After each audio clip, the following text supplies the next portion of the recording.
រឿងបុរសពីរនាក់នៅផ្ទះជិតគ្នាកាលពីព្រេងនាយមានបុរសពីរនាក់នៅផ្ទះជិតគ្នាមួយឈ្មោះសុកមួយទៀតឈ្មោះសៅថ្ងៃមួយបុរសទាំងពីរនាក់នោះបបួលគ្នាទៅដាក់អន្ទាក់សត្វ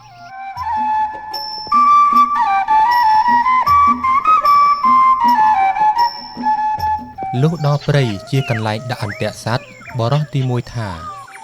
ខ្ញុំនឹងដាក់អន្ទាក់នៅគល់ឈើនេះត្បិតឈើនេះមានផ្លែយប់ឡើងសត្វចំណាំតែមកស៊ីផ្លែឈើនេះបុរសទី2ឆ្លើយថាខ្ញុំក៏ចង់ដាក់កន្លែងនឹងដែរប៉ុន្តែឥឡូវខ្ញុំដាក់នៅចុងឈើរួចយើងចាំមើលព្រឹកឡើងអន្ទាក់របស់អ្នកណាជាអ្នកជាប់សត្វនិយាយគ្នាហើយក៏លាគ្នាទៅផ្ទះរៀងខ្លួន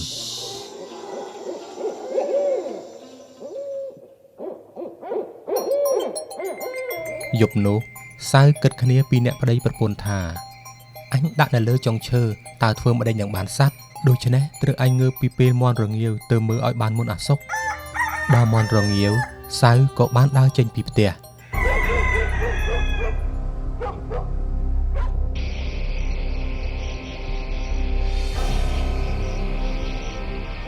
ដើរដល់អន្ទាក់បានឃើញអន្ទាក់របស់សុកដែលដាក់នៅដីជាប់ក្តាន់មួយសៅមានគំនិតអាក្រក់ក៏ដោះយកក្តាន់នោះឡើងទៅចងនឹងអន្ទាក់របស់ខ្លួននៅលើចុងឈើ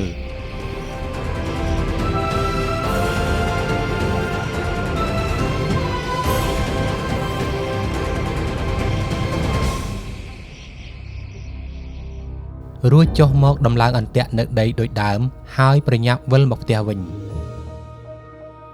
លុះព្រឹកព្រហៀមស្រាងឡើងសៅបបួលសុកទៅមើលអន្ទាក់ដែលបានដាក់ហើយសៅនិយាយថា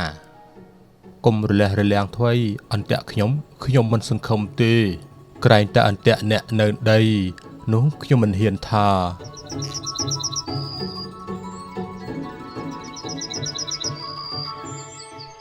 លុះដើរទៅដល់មិនឃើញអន្ទាក់នៅដីជាប់សត្វនោះទេឃើញតែអន្ទាក់នៅលើចុងឈើជាប់សត្វវិញសៅបានប្រាប់សុកថាអ្នកមើលចោះមិនជឿខ្ញុំថាកុំដាក់នៅគល់ឈើឲ្យដាក់ចុងឈើវិញឥឡូវមើលរបស់អ្នកណាជាប់តែសុកមិនសុខចិត្តទេចង់ប្តឹងទៅសុភាសេក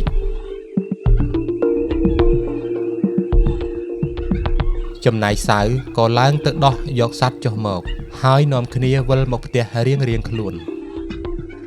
ឯសៅដែលបានក្តាន់ក៏ប្រញាប់យកសាច់ក្តាន់ទៅជូនសុភាសេកហើយជម្រាបថាតាមតែលោកមេតារកសេចក្តីយ៉ាងណាឲ្យតែក្តីខ្ញុំឈ្នះវាចុះសុភាសេកប្រាប់សៅថាឯងទៅរកស្លាមលូមកឲ្យឆាប់ឲ្យតាន់ព្រឹកនេះអញនឹងកាត់សេចក្តីឲ្យវាចាញ់បានដោយងាយឯសុកអ្នកដែលដាក់អន្ទាក់លើគល់ឈើក៏យកសេចក្តីទៅប្តឹងសុភាសេកក៏បង្គាប់សេចក្តីដូចបង្គាប់សៅដែរឯអ្នកដាក់អន្ទាក់នៅដីដោយខ្លួនជាអ្នកក្រលំបាកតោកយ៉ាដើររកទិញអីវ៉ាន់ពុំបានពុំទាន់ភ័យក្រែងខ្លួនចាញ់គេហើយគេយកទោសផងក៏រត់ពីភូមិមួយទៅភូមិមួយបានជួបនឹងសុភាទន្សាយសួរថាឈប់សិនមានដំណើរអីបានជារត់ដូចនេះសុកបានឆ្លើយថាលោកអើយអាណិតដោះទុកខ្ញុំផងសុភាទន្សាយឆ្លើយថាណាហើយកុំភ័យចាំថ្ងៃរសៀលខ្ញុំនឹងនាំទៅ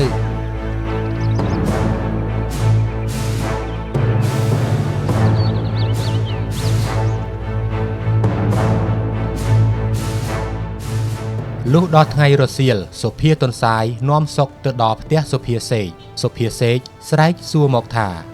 ដូចម្ដេចក៏យូរម្លេះក្តីចាញ់គេហើយសុភាទន្សាយឆ្លើយថា